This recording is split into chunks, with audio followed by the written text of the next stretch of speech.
आज हम बनाने जा रहे हैं बासुंदी, जो कि महाराष्ट्र और गुजरात की फेमस स्वीट डिश है। इसे त्योहारों में भी बनाया जाता है, जैसे गणेश चतुर्थी अभी आ रही है तो आप इसे बना सकते हैं। उसके लिए हमें इन चीज़ों की ज़रूरत है। फुल फैट मिल्क हमने 1 लीटर लिया है। कंडेंस मिल्क हमने 150 ग्राम लिया है। अगर आपके पास कंडेंस मिल्क नहीं है तो उसकी जगह आप 75 ग्राम चीनी का इस्तेमाल भी कर सकते हैं। ये काजू, किशमिश और पिस्ता हमने लिया है, 15-20 दाने हैं कुल। तो उनमें से आधे से ज्यादा का हमने पाउडर बना लिया और आधे आधे हमने थोड़े उसमें से काट के रख लिए गार्निश के लिए। इलायची powder half tea spoon nutmeg यानी कि जायफल का पाउडर है, और ये कुछ 20-25 धागे केसर के, उसको हमने दूध में भिगो के रखा हुआ है। तो चलिए अब बासुंदी बनाना शुरू करते हैं। गैस जलाएंगे,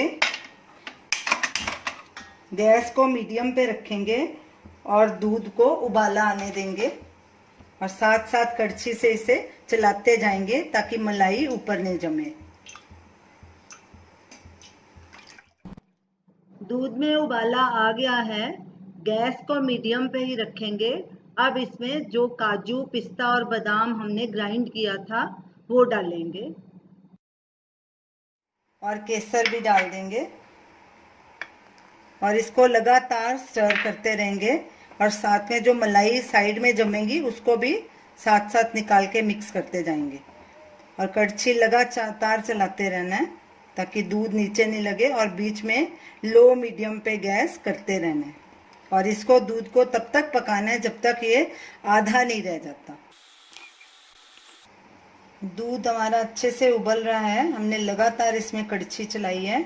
अब इसमें हम नटमेग पाउडर और छोटी इलायची पाउडर और कंडेंस मिल्क भी मिक्स करेंगे।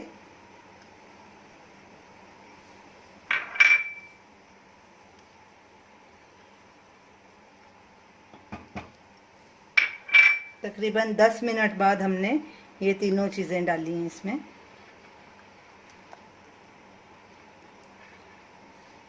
और इसको फिर लगातार स्टर करते रहेंगे जब तक कि दूध आधा नहीं रह जाता।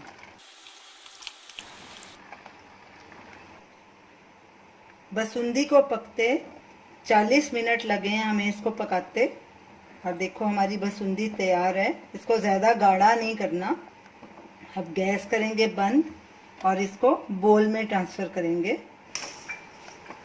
तो हमारी बासुंदी तैयार है। अभी आपको इसको गरम गरम खाना है तो अभी गार्निश कर सकते हैं। हम लोग इसको ठंडा करके खाएंगे, इसीलिए अभी हम इसको कवर करके रख देंगे और ठंडा होने के लिए रखेंगे। बासुंदी पूरी तरह से ठंडी हो चुकी है और उसके ऊपर एक ये मलाई की तह बन गई है। तो इसको हम मधानी के साथ या हैंड ब्लेंडर के साथ अच्छे से मिक्स कर लेंगे ताकि मलाई इसके अंदर अच्छे से मिक्स हो जाए, अलग नहीं दिखे। सर्व करने के लिए हम बासुंदी को एक बोल में ट्रांसफर करेंगे। अब बासुंदी को कटे हुए काजू, पिस्ता और बादाम से गार्निश करेंगे।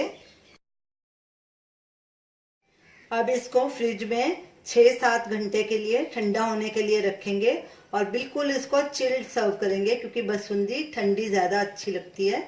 तो ये रही हमारी आज की रेसिपी बासुंदी। आप इसे ज़रूर ट्राई कीजिए और हमें अपना फीडबैक दीजिए, और हमारी इस वीडियो को शेयर कीजिए, हमारे चैनल को सब्सक्राइब कीजिए।